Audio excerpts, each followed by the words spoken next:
না হলো পোলাও, ডাল, ছোট মাছ, ট্যাংরা মাছ চচ্চড়ি, এটা হলো আলু ভাজি। বাংলাদেশে আলু ভাজি অনেকদিনে খাই না। এখানে হলো দেশি মুরগি আর ডিম একসাথে রান্না করেছে। দেশি মুরগি গুলো, করলা ভাজি,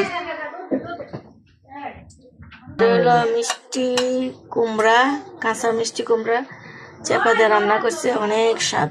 খেয়ে দেখবে, মনে হয় কোমা ফুলের থেকে এটা ভালো লাগে।